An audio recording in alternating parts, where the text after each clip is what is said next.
நம்ம நாட்டுல ஒரு ஊர்ல ராமாவும் தன்னுடைய கணவர் சின்னப்பாவோட வாழ்ந்து வந்துகிட்டு இருந்தாங்க. 2 பேருமே அந்த ஊர்ல இருக்கிற ஒரு நிலத்துல வேலை செஞ்சுக்கிட்டு அவங்க குடும்பத்தை நடத்திக்கிட்டு வந்தாங்க. ரமா சின்னப்பாவுக்கு ஒரு பையனும் ஒரு பாப்பாவும் இருந்தாங்க. அவங்க 2 பேரும் பசங்களை பெரியவங்களாக்கி நல்லா படிக்க வைக்கணும்னு கனவு கண்டுகிட்டு இருந்தாங்க. ஆனா இதுக்குள்ள சின்னப்பாவுக்கு திடீர்னு உடம்பு சரியில்லாம போச்சு. அவருக்கு வியாதி அதிகமாயிடுச்சு. அப்போ ரமாதான் அங்க வேலையெல்லாம் செய்ய வேண்டியதாயிடுச்சு. பசங்களையும் அந்த அம்மா தான் பார்த்துக்க வேண்டியதாயிடுச்சு. வியாதியோட இருக்கிற அவங்க கணவருடைய நிலைமை ரொம்ப மோசமாயிடுச்சு. ஒரு நாள் சின்னப்பாவை பார்க்கறதுக்காக அவருடைய தம்பி மோகன் வந்தாரு. அண்ணே, உன்னுடைய நிலைமை ரொம்ப மோசமா இருக்கு. நீ டாக்டர் கிட்ட காமிச்சியா இல்லையா? காமிச்சோம் மச்சினரே, ஆனா எந்த பிரயோஜனமும் கிடையாது. நான் போய் கோயில்ல உனக்காக அர்ச்சனை பண்றேன். நீ கண்டிப்பா குணமாயிடுவ. சரி தம்பி. அண்ணி, வீட்ல இருக்கிற வேலை எல்லாம் உங்க தலையிலேயே விழுந்துருச்சுல்ல, அப்படிதானே? ஆமா, எப்படி இருந்தாலும் குடும்பத்தை நடத்தி தானே ஆகணும். அண்ணி, நான் ஒரு இட்லி கடைய வைக்க போறேன். நீங்க அங்க இட்லி போடுறதுக்கு வரீங்களா? அதனால உங்களுக்கு நிறைய பணம் கிடைக்கும். அதோட சேர்த்து உங்களுக்கு பணம் பற்றாக்குறையும் தீரும். எனக்கு அதுல எவ்வளவு லாபம் வந்தாலும் அதுல நாம 2 பேரும் பகிர்ந்துக்கலாம்.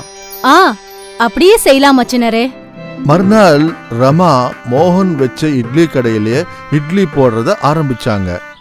ஊர்ல இருக்கிறவங்களுக்கு எல்லாருக்கும் ரமா போட்ட இட்லிய ரொம்ப பிடிச்சிருந்தது. கொஞ்ச நாள்லயே ரமா போட்ட இட்லி ரொம்ப ஃபேமஸ் ஆயிடுச்சு. கடைக்கு டெய்லி சாப்பிட்றதுக்கு ஆட்கள் வந்துகிட்டே இருந்தாங்க. ரமாவும் மோகனும் ரொம்ப சந்தோஷப்பட்டாங்க. ஏன்னா 2 பேருக்கும் லாபம் பெருகிக்கிட்டே போச்சு. வந்த லாபத்தை வச்சு ரமா சின்னப்பாவுக்கு நல்ல வைத்தியம் செஞ்சாங்க. கொஞ்ச நாள்லயே சின்னப்பா முன்னாடி மாதிரியே நல்லபடி குணமாயிட்டாரு. இப்படி 2 மாசம் கழிஞ்சது. ரமா மோகன் வச்ச கடையில ஜனம் வந்துகிட்டே இருந்தாங்க. அப்போ ரமாவுக்கு ஒரு யோசனை வந்தது. இங்க இத்தனை பேர் நான் செய்யற இட்லிக்காக தானே வராங்க. அப்படின்னா எனக்கும் நிறைய லாபம் வரணும்ல. மோகன் பொருட்களை மட்டும்தான் வாங்கிட்டு வந்து தரான். வரவங்க எல்லாருக்கும் இட்லிய கட்டி கொடுக்கறான். அப்படி இருக்கும்போது எனக்கு சமமா அவனுக்கு லாபம் வரக்கூடாது இல்லையா? அன்னைக்கு சாயந்தரம் 2 பேரும் லாபத்தை பங்கு போடும்போது அப்போ மச்சினரே, இட்லி எல்லாத்தையும் நான் தானே தயார் பண்ணி கொடுக்கறேன். நான் செய்யற இட்லி அவ்வளவு நல்லா இல்லனா உங்களுக்கு இந்த அளவுக்கு லாபம் வரக்கூடாது. அது உண்மைதான் அண்ணி. நீங்க போடுற இட்லி உண்மையிலேயே ரொம்ப நல்லா இருக்கு. அப்படி பாத்தீங்கன்னா உங்களை விட லாபம் எனக்கு தானே அதிகமா கிடைக்கணும். ஆனா அண்ணி, இது ரொம்ப தப்பு. நானும் நாள் பூராவும் உழைக்கிறேன்ல, அப்பதானே நம்ம 2 பேரும் இவ்வளவு சம்பாதிக்க முடியுது. அதனுடைய அர்த்தம் என்னன்னா, நம்ம 2 பேரும் சமானமா தான் கஷ்டப்படுறோம். அதனாலதான் லாபம் நம்ம 2 பேருக்குமே சமானமா இருக்கணும். இல்ல மச்சினரே, நீங்க தப்பா பேசுறீங்க. அது உண்மையா இருந்தா நாளையில இருந்து வேற ஒருத்தவங்கள இட்லி போடுறதுக்கு தேடிக்கோங்க. ரமா மோகனோட சண்டை போட்டுக்கிட்டு தன்னுடைய வீட்டுக்கு போயிட்டா. 2வது நாள் அந்த ஊர்ல 2 இட்லி கடைங்க வந்தது. அதுல ஒன்னு ரமாவுடைய கடை. அந்த கடையில ரமா தான் இட்லி போட்டுக்கிட்டு இருந்தா. அவளே வித்துக்கிட்டு இருந்தா. இன்னொன்னு மோகனுடைய கடை. இப்போ அங்க வேறொரு பொம்பளை இட்லி தயார் பண்ணிக்கிட்டு இருந்தாங்க. ரமா வச்ச புது கடைய பார்த்து மக்கள் எல்லாருமே அந்த கடைக்கு போக ஆரம்பிச்சாங்க. ஆனா ரமா ஒண்டியா இருந்ததுனால அத்தனை பேரை அவளால சமாளிக்க முடியல. கடைசியில அவ சோர்ந்து போயிட்டா. ஊர்ல இருக்கிறவங்க எல்லாம் மோகன் கடைக்கே போயிட்டாங்க. ஏன்னா மோகன் எப்பவும் போலவே வர்றவங்களுக்கெல்லாம் அழகா இட்லி வச்சு கொடுத்துக்கிட்டு இருந்தான். இப்படியே சில நாட்கள் கழிஞ்சு போச்சு. பார்த்துக்கிட்டே இருக்கும்போதே ஜனங்கள் எல்லாரும் மோகன் இட்லி கடைக்கு போய் இட்லி சாப்பிட ஆரம்பிச்சாங்க. அப்போ ரமா ஒண்டியா உட்கார்ந்துக்கிட்டு கடையில வருத்தப்பட ஆரம்பிச்சா. ஐயோ, நான் எதுக்காக இந்த மாதிரி பண்ணேன்? நான் நினைச்சேன் இட்லி பண்றவங்க தான் பெரிய ஆளுன்னு. ஆனா அப்படி கிடையாது. மோகன் வரவங்க எல்லார்கிட்டயும் நல்லா நடந்துக்கிறான். நான் மோகன் கூடவே இருந்திருந்தா இந்நேரம் நான் நிறைய காசு சம்பாதிச்சிருக்கலாம்ல. யாருமே நான் செஞ்ச இட்லிய திரும்பி கூட பார்க்கல. ரமாவுக்கு அவளுடைய இட்லி மேல ரொம்ப தலகணமா இருந்தது. ஆனா அது இப்போ மாறி போச்சு. அதுக்கு தான் இப்படி சொல்லுவாங்க, தலகணம்ன்றது கண்ணாடி மாதிரி, அது என்னைக்காவது உடைஞ்சு போகலாம். அம்மான்ற பேர் கொண்ட ஒரு பிரபலமான தோசை கடை இருந்துச்சு. அந்த அம்மாசோட கடை அந்த கிராமத்துக்கு நடுவுல இருந்துச்சு. எல்லாருக்கும் முன்னாடி காலையில அந்த அம்மா கடைய திறப்பாங்க. அந்த கடையில எப்பவுமே கூட்டம் நிறைஞ்சு இருக்கிறத தான் நாம பார்க்க முடியும். அம்மா, உங்களுடைய தோசைக்கு எங்கேயுமே நிகரே இல்லம்மா. எப்படிதான் நீங்க இவ்ளோ சுவையான தோசைய பண்றீங்களோ தெரியலம்மா. அந்த கடைக்கு வரவங்க எல்லாம் அவங்க தோசைய பெருமையா சொல்றத கேட்டு நாகம்மாக்கு எப்பவுமே சந்தோஷமா இருக்கும். அங்க இருக்கிறவங்க எல்லாருக்கும் அம்மா கடையில காலங்காத்தால டிஃபன் சாப்பிடுறது ரொம்பவே பிடிக்கும். அம்மா, ஒரு மைசூர் மசாலா தோசை போடுங்க. உட்காருங்க உட்காருங்க, இப்பவே குடுக்கறேன். அந்த அம்மா எப்பவுமே எல்லாருக்கும் ரொம்ப அன்பா பரிமாறுவாங்க. அவங்க கூட நல்லாவும் பேசுவாங்க. நேரமும் இதே மாதிரி போய்கிட்டே இருந்தது. நேரத்துக்கு ஏத்த மாதிரி அம்மாவோட கடையும் பெரிய கடையா மாறுச்சு. இப்போ அந்த கடையில 2 பெண்களும் வேலை செய்யறாங்க. இப்ப அம்மா கல்லால உட்காந்து பைசாவை வாங்குவாங்க. அங்க வர கஸ்டமர் கிட்ட பேசுவாங்க. அம்மா கடையில வேலை செய்யற ஒரு பொண்ணோட பேரு வீணா. அந்த வீணாவோட பார்வை எப்பவுமே அம்மா கையில இருக்கிற பணத்தை பார்த்துதான் இருக்கும். இங்க நாம 2 பேரும் எப்பவும் வேலை செஞ்சுக்கிட்டே இருக்கோம். ஆனா அங்க அம்மாவை பாரு, கையில பணத்தை எண்ணிக்கிட்டே உட்கார்ந்துருக்காங்க. ஆனா நமக்கு என்ன கிடைக்குது? நமக்கு நாம வேலை செய்யறதுக்கான கூலி கிடைக்கும். அதுக்கு மேல நமக்கு வேற ஏதாவது கிடைக்குமா என்ன? அங்க பாத்தியா அம்மா கையில எவ்வளவு பணம் வச்சிருக்காங்கன்னு? அது அவங்களோட சம்பாத்தியம். அது மட்டும் இல்லாம பல வருஷங்களா அவங்க ரொம்ப உழைச்சிருக்காங்க. அதனாலதான் இந்த கடையை இவங்க இவ்வளவு பெருசாக்க முடிஞ்சது. அதே தான் நானும் உன்கிட்ட சொல்லிக்கிட்டு இருக்கேன். நாமளும் நமக்காக ஒரு புது கடை ஆரம்பிச்சு அதுல வேலை பார்க்கணும். வேண்டாம்ப்பா வேண்டாம், என்னாலெல்லாம் இது முடியாது. எனக்கு இப்ப கிடைக்கிற வருமானமே போதும். வீணா அவளுக்கு புரிய வைக்கிறதுக்காக எவ்வளவோ முயற்சி பண்ணா. ஆனா லக்ஷ்மி அவளோட பேச்ச கொஞ்சம் கூட கேட்கவே இல்ல. வீணா தன்னோட பேர்ல ரொம்ப நாளா கடை ஆரம்பிக்கணும்னு ஆசைப்பட்டா. அதுக்கப்புறம் அவ ஒரு நாள் அவளோட பேர்ல ஒரு புதுசா தோசை கடையையும் ஆரம்பிச்சா. அம்மா கடையில தோசை 10 ரூபாய். ஆனா வீணா 8 ரூபாய்க்கு தோசைய விற்க ஆரம்பிச்சா.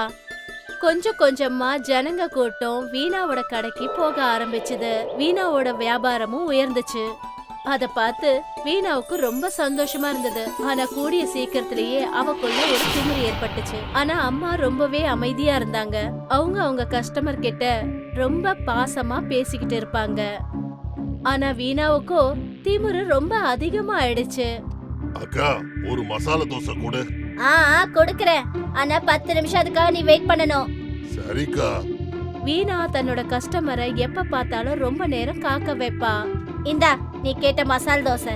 அக்கா, கொஞ்சம் சட்னி கொடுங்க. அதான் போட்டிருக்கல, நீ கேட்டிருக்க சட்னி. இன்னும் எவ்வளவு போடுவாங்க? இதே மாதிரி கஸ்டமர் எல்லார்கிட்டயும் வீணா ரொம்ப வெறுப்பாவே பேசிக்கிட்டு இருந்தா. கொஞ்ச நாள்லயே வீணாவோட திமிரு ரொம்ப அதிகமாயிடுச்சு. அவ என்ன நினைச்சான்னா அவன் நினைக்கிறத முடிக்க முடியும்னு நினைச்சா. ஏன்னா கஸ்டமர் அவகிட்ட தான் வருவாங்கன்னு நினைச்சா. ஏன்னா நான் கம்மியான விலையில தோசை விக்கிறதுனால எல்லா கஸ்டமரும் இந்த கடைக்கு தான் வருவாங்க. தினமும் காலையில 6 மணிக்கெல்லாம் இந்த கடையை திறந்து நான் ரொம்ப சோர்வாயிட்டேன். ஒரு வேலை பண்ணலாம், நாளையில இருந்து 7:30 மணிக்கு கடையை திறப்போம். கடையில வந்து கஸ்டமர் வெயிட் பண்ணிட்டு இருந்தா எனக்கு என்ன வந்தது? அப்பதான் என்னால நிம்மதியா தூங்க முடியும். மறுநாள் காலையில தினமும் போல அம்மாவோட கடைய திறந்து வச்சாங்க. ஆனா வீணாவோட கடை மூடி இருந்துச்சு. இத பார்த்ததும் எல்லா கஸ்டமர்ஸும் அம்மாவோட கடையை நோக்கி போனாங்க. தன்னோட கடையில வந்த கூட்டத்தை பார்த்து அம்மா என்ன யோசிச்சாங்கன்னா, அவங்க கடையில தோசைய 8 ரூபாய்க்கு மாத்திட்டாங்க. 7:30 மணிக்கு வீணா தன்னோட கடைய திறந்தா. ஆனா எப்போ கஸ்டமர்ஸ் அவ கடைய நோக்கி போனாங்களோ அந்த 2 கடையில தோசையோட விலைய பார்த்து, அட, அம்மா கூட விலைய குறைச்சிட்டாங்க. அம்மா கிட்ட தோசையை சாப்பிட்டு ரொம்ப நாளாச்சு. அப்புறம் அந்த நாள் முழுக்க கஸ்டமர்ஸோட வருகை அம்மாவோட கடையில தான் இருந்துச்சு. ஆனா வீணாவோட கடையில பார்த்தா 1 இல்ல 2 கஸ்டமர்ஸ் தான் வந்தாங்க. வீணா மனசுக்குள்ளேயே புரிஞ்சுகிட்டு இருந்தா. அதனால வந்த கஸ்டமர் மேல எரிஞ்சு விழுந்துகிட்டே இருந்தா. உன் தோசை எனக்கு வேணாம், நீயே சாப்பிடு. எல்லா கஸ்டமர்ஸும் அம்மா கடைக்கு போக ஆரம்பிச்சாங்க. இன்னைக்கு அம்மா ரொம்ப சந்தோஷமா இருந்தாங்க. ஏன்னா மறுபடியும் ஒரு முறை அவங்களோட வியாபாரம் ரொம்ப நல்ல முறையில நடந்துச்சு. ஆனா வீணாவோ ரொம்ப போராமப்பட்டு அம்மாவை திட்டிக்கிட்டே இருந்தா. குழந்தைங்களா, இந்த கதையில அம்மா எதுவுமே பண்ணல. ஆனா வீணாவுக்கு இருந்த திமிரால நல்லா போயிட்டு இருந்த கடை நஷ்டத்துல போக ஆரம்பிச்சது. ஒருவேளை வீணா ஆரம்பத்துல இருந்தே ஜனங்க கிட்ட அன்பாவும் பண்பாவும் நடந்துகிட்டு திமிர காட்டாம இருந்திருந்தா இன்னைக்கும் அவளோட வியாபாரம் நல்ல முறையில நடந்திருக்கும். அதனாலதான் சொல்லுவாங்க, திமிரு மட்டும் இருந்துச்சுன்னா நாம வாழ்க்கையில முன்னேறவே முடியாது.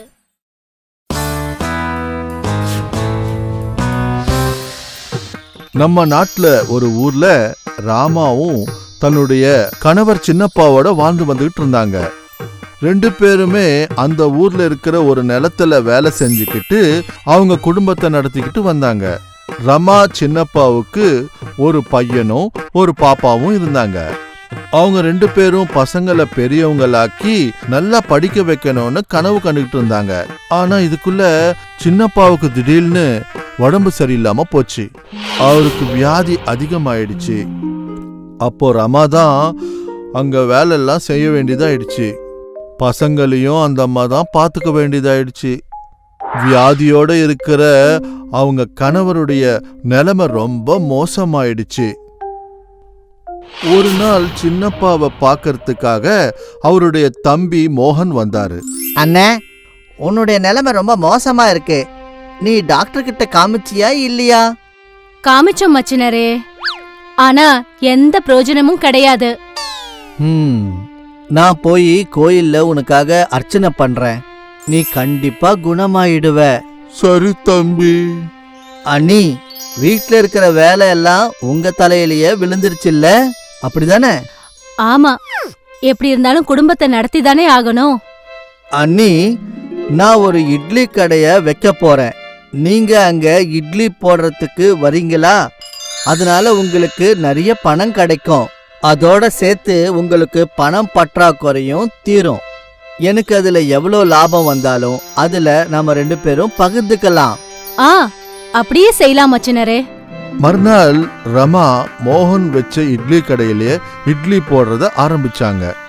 ஊர்ல இருக்கிறவங்களுக்கு எல்லாருக்கும் ரமா போட்ட இட்லிய ரொம்ப பிடிச்சிருந்தது. கொஞ்ச நாள்லயே ரமா போட்ட இட்லி ரொம்ப ஃபேமஸ் ஆயிடுச்சு.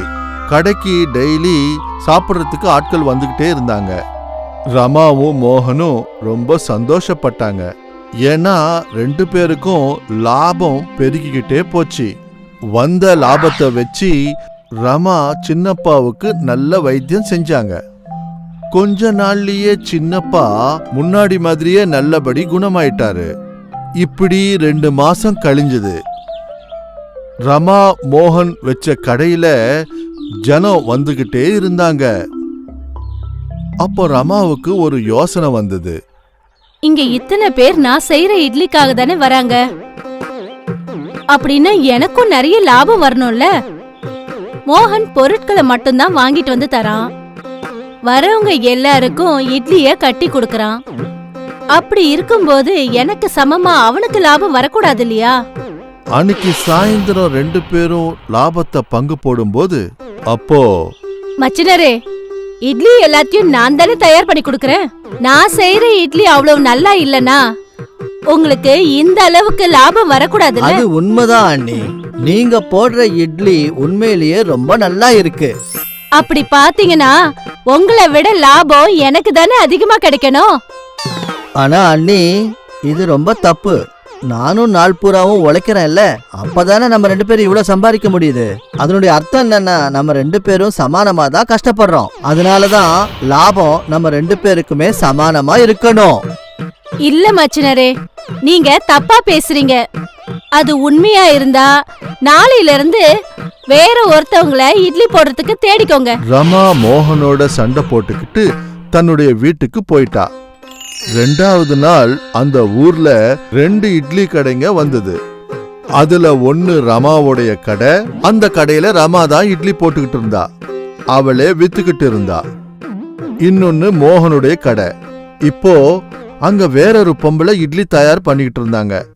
ரமா வச்ச புது கடைய பார்த்து மக்கள் எல்லாருமே அந்த கடைக்கு போக ஆரம்பிச்சாங்க. ஆனா ரமா ஒண்டியா இருந்ததுனால அத்தனை பேரை அவளால சமாளிக்க முடியல. கடைசியில அவ சோர்ந்து போயிட்டா.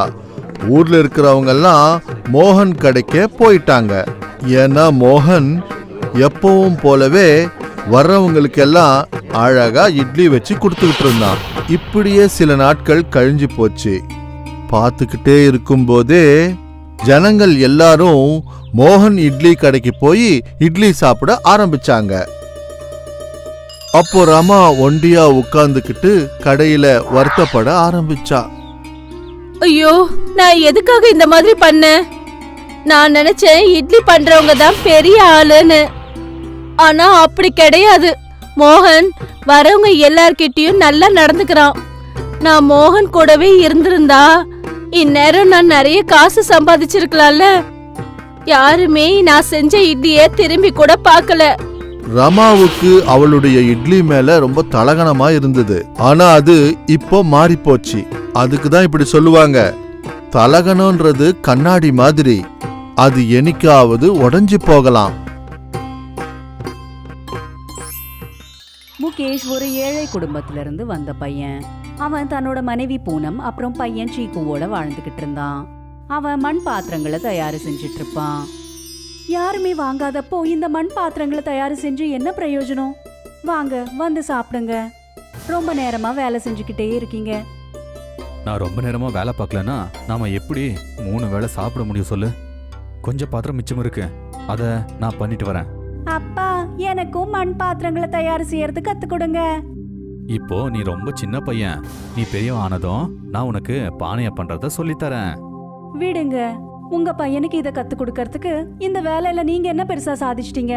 இவனை நான் நல்லா படிக்க வச்சு பெரிய ஆளாக்குவேன். ஆனா நம்மளோட பரம்பரை தொழில் இதானே, அதனால நாம இதை எப்பவுமே விடவே கூடாது. இப்படிப்பட்ட கலையை கத்துக்கிறதால என்ன பிரயோஜனம்? ஒரு பிரயோஜனமும் இல்ல. கொஞ்ச நாளாவே பூனம் முகேஷ ஏதாவது சொல்லிக்கிட்டே இருந்தா. ஆனா முகேஷ் இந்த வேலையை விடுறதுக்கு தயாராவே இல்ல. ஒரு நாள் பூனம் முகேஷ் கிட்ட இப்படி சொன்னா, இங்க இருந்து கொஞ்சம் தூரத்துல ஒரு காலேஜ் திறக்க போகுது.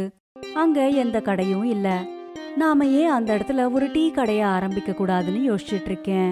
எப்படியும் இந்த மண் பாத்திரங்களால நமக்கு எந்த லாபமும் இல்ல. எதுக்கு சும்மா நேரத்தை வீணாக்கணும்? அப்புறம் வீட்டு செலவுகளுக்கு காசுதான் தேவைப்படும், மண் இல்ல. நீ எதுக்கு சும்மா நான் பண்ற பாத்திரம் பத்தி சொல்லிக்கிட்டே இருக்க? ஒரு நாள் இல்ல ஒரு நாள் இது ஃபேமஸ் ஆகும். எனக்கு இந்த வீண் பேச்ச கேட்கணும்ட்டு இல்ல. என் அண்ணன் கொஞ்சம் காசு கொடுத்துருக்கான். நீங்க அந்த காசை வச்சு காலேஜுக்கு வெளியில டீ கடைய ஆரம்பிங்க. அங்க இருக்கிற ஸ்டூடெண்ட்ஸ் கண்டிப்பா டீ குடிக்க வருவாங்க. நீ தப்பா நினைச்சிருக்க. காலேஜ் ஆகிறதுக்கு முன்னாடியே அங்க நிறைய கடை போட்டு வச்சிருக்காங்க. என்னோட கடை அங்க எப்படி ரன் ஆகும்?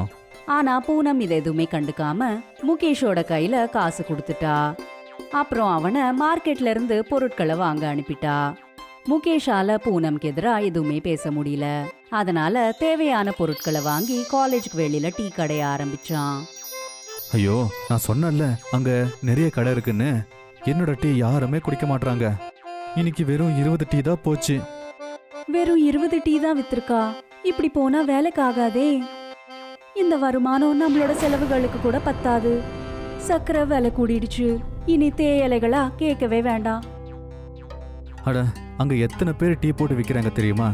சில பேர் காலேஜுக்கு உள்ளேயே எடுத்துட்டு போறாங்க. ஜனங்க தான் முடிவெடுக்கணும் எந்த மாதிரி டீ சாப்பிடணும், எந்த மாதிரி டீ குடிக்கணும், நாம யார்கிட்ட டீ குடிக்கணும்னு. என்னோட டீயை யாரும் வாங்க மாட்டாங்க. அப்படி இருந்தாலும் டீ கடையிலே நான் உக்காரணுமா? நான் நல்லபடியா பானைய பண்ற தொழில் பண்ணிக்கிட்டே இருந்தேன். அது உனக்கு பிடிக்கலையா? அப்பா, நீங்க வந்துட்டீங்களா? எனக்கு மண் பாத்திரங்களை தயார் செய்யறது கத்து கொடுக்கறேன்ட்டு நீங்க போன வாரம் வாக்கு கொடுத்தீங்க, மறந்துட்டீங்களா? இரு, உனக்கு நான் சொல்லித்தரேன். முகேஷ் அந்த சக்கரத்தை எப்படி சுத்துறதுன்னு கத்து கொடுத்துட்டு இருந்தான். சீக்கு தன்னோட சின்ன கைகளால பாத்திரங்களை தயார் செய்ய முயற்சி செஞ்சுட்டு இருந்தான். முகேஷ் சீக்குக்கு கத்து கொடுத்துட்டு அடுத்த நாள் டீ கடைக்கு போனான். அவன் தன்னோட டீ கடையில கஸ்டமர்ஸ்க்காக காத்துக்கிட்டு இருக்கும்போது அப்பதான் சீக்கு ஓடிக்கிட்டே முகேஷ் கிட்ட வந்தான். அப்பா, நான் என்ன செஞ்சிருக்கேன்னு பாருங்க. அட, இட்லி மாதிரி கப்பு பண்ணி வச்சிருக்க. நான் உனக்கு நல்லபடியா கப்பு பண்றதுக்கு சொல்லி தந்தால, நீ என்ன பண்ணி வச்சிருக்க? அப்பா, என்னால இதை தான் செய்ய முடிஞ்சது. பரவாயில்லப்பா, இன்னொரு வாட்டி நீ ட்ரை பண்ண, நல்ல கப் பண்ணலாம். அதுக்கப்புறம் நல்லா பானையா பண்றது கூட நீ கத்துப்ப. சின்ன விஷயத்துல தான் நாம ஆரம்பிக்கணும். சீக்கு இட்லி மாதிரி இருக்கிற அந்த கப்பை டீ கடையிலேயே வச்சுட்டு வீட்டுக்கு போயிட்டான். அப்பதான் ஒரு ஆளு டீ குடிக்கிறதுக்கு வந்தான்.